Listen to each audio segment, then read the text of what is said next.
चल रे भोपळ्या टुणूक टुणूक. कोणी एकेकाळी एका लहानशा गावात सखू नावाची एक म्हातारी बाई राहत होती.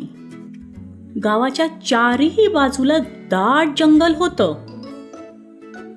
सखू जरी म्हातारी असली तरी ती अतिशय चतुर होती. सखूला एक मुलगी होती. मुलीचं लग्न होऊन ती जंगलापलीकडे दुसऱ्या गावात राहत होती. एके दिवशी सखूच्या मनात विचार आला, बरेच दिवस झाले मुलीची भेट झाली नाही, मग आपणच तिला भेटायला का बरं जाऊ नये. सखूनी मुलीच्या आवडीचे अनेक पदार्थ तयार केले आणि आपला प्रवास सुरू केला. सखू जंगलातून चालत होती. जंगल घनदाट झाडांनी आणि अनेक प्राण्यांनी भरलेलं होतं. काही वेळ पायी चालून सखू थकली आणि आराम करायला बसली.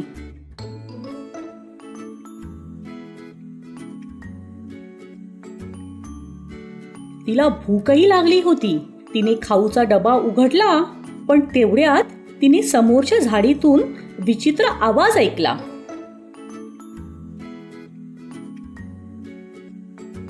समोर पाहते तर काय, एक भला मोठा लांडगा उभा होता. खरं तर सखू खूपच घाबरली होती, पण तिनं आपली भीती दाखवली नाही. तिने लांडग्याला विचारलं, काय रे बाबा, तुला काय हवंय? लांडगा म्हणाला, मी उपाशी आहे, आता मी तुला खाणार. सखू चतुर होती. ती म्हणाली, लवकर खाऊन टाक रे बाबा मला, कारण मी म्हातारी अशक्त बाई, तुझ्या समोर माझा काय निभाव लागणार. पण असं आहे की जर तू आत्ताच मला खाल्लंस तर तुला फक्त अशक्त हाडच मिळतील, पण तू मला जाऊ दिलंस तर मी लेकीकडे जाईन, चांगलं चुंगलं खाईन, जाडजूड होईन, मग तू मला खा. लांडग्याने विचार केला, ही आजीबाई अगदी बरोबर बोलते. पण तो म्हणाला, अगं, पण तू नक्की परत येशील ना? हो रे बाबा, माझ्यावर विश्वास ठेव. लांडग्यानं तिला जाऊ दिलं. सखूने आपला पुढचा प्रवास सुरू केला. थोडं पुढे जाताच तिच्या समोर एक वाघ आला. वाघ म्हणाला, अरे वा, आज एकदम झकास जेवण मिळणार. ए आजीबाई, चल देवाचं नाव घे, म्हणजे मी तुला खायला मोकळा. सखूनं मनाशी ठरवलं, त्या लांडग्यासारखं या वाघोबालाही मूर्ख बनवायचं. सखू म्हणाली, मी अशक्त म्हातारी, तुझ्यासमोर माझा काय निभाव लागणार.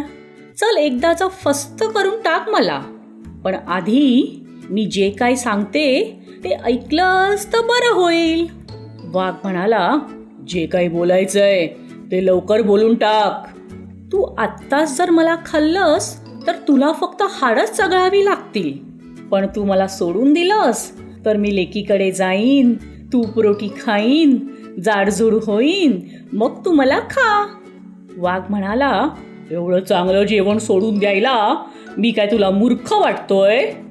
ठीक आहे बाबा, तुला म्हातारी हाडच खायची आहेत ना, मग खाऊन टाक एकदाच मला. आता मात्र वाघाने थोडा विचार केला. म्हातारी बरोबर बोलते. तो म्हणाला, तू परत यायचं वचन दे.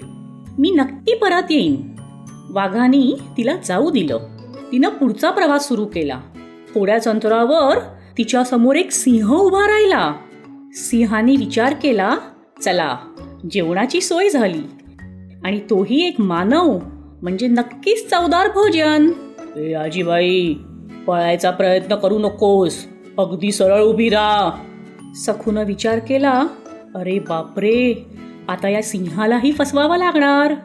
हे जंगलाच्या राजा, मला लवकर खाऊन टाक.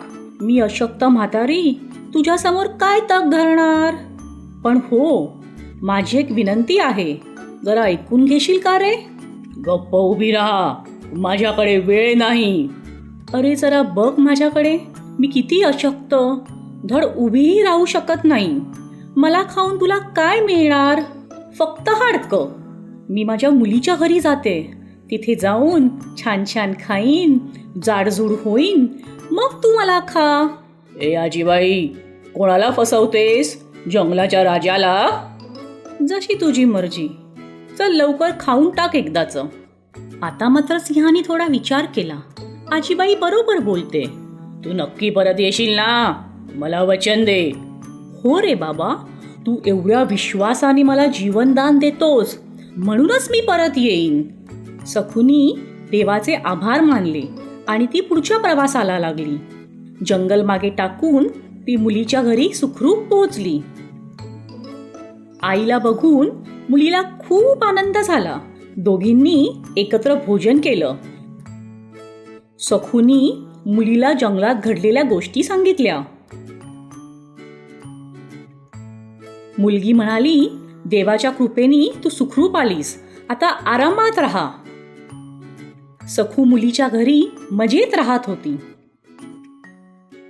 चांगलं खात होती, पीत होती, सुखात राहत होती. काही दिवसांनी तिला आपल्या गावाची आणि घराची आठवण येऊ लागली. तिने मुलीला सांगितलं, तू माझा छान पाहुणचार केलास, पण आता मला माझ्या घरी परत जायचं आहे. पण तेवढ्यात तिला लांडगा, वाघ आणि सिंह आठवले. ती मनातून खूप घाबरली, पण तिची मुलगी तिच्यासारखीच चतुर होती.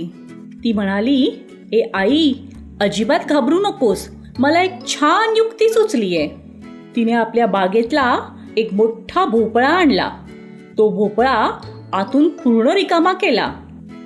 ती आपल्या आईला म्हणाली, तू या भोपळ्यात बसून प्रवास कर आणि वाटेत ती जनावरं आडवी आली तर त्यांना म्हणावं, म्हातारी कोतारी मला नाही ठाऊक, चल रे भोपळ्या टुणूक टुणूक. सखूनी भोपळ्यात बसून आपला परतीचा प्रवास सुरू केला.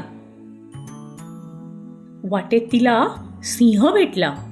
सिंहानी भोपळ्याला अडवलं आणि विचारलं, काय रे भोपळ्या, तू एखाद्या म्हातारीला बघितलंस का?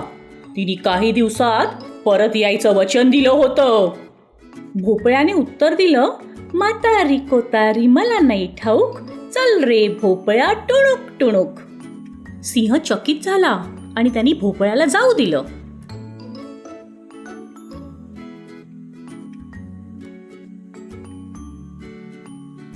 थोड्याच अंतरावर भोपळ्याला वाघाने अडवलं.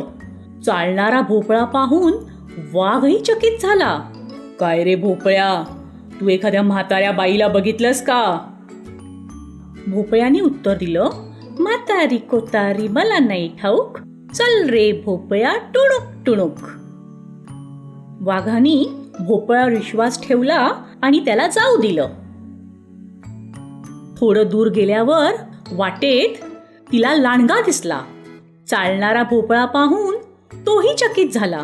त्याने विचारलं, ए भोपळ्या, तू एखाद्या आजीबाईला पाहिलंस का रे? ती याच वाटेने परत येणार होती. भोपळ्याने उत्तर दिलं, म्हातारी कोतारी मला नाही ठाऊक, चल रे भोपळ्या टुणूक टुणूक. लांडग्यानेही भोपळ्याला जाऊ दिलं. भोपळ्यात बसलेली सखू आता आरामात आपल्या गावाकडे जाऊ लागली. तिने लांडगा, वाघ, सिंह सगळ्यांना चांगलंच फसवलं होतं. आणि हो, सखूच्या चतुर मुलीमुळेच तिचे प्राण वाचले बरं का. अशा प्रकारे सखू सुखरूप घरी पोचली आणि आनंदाने राहू लागली.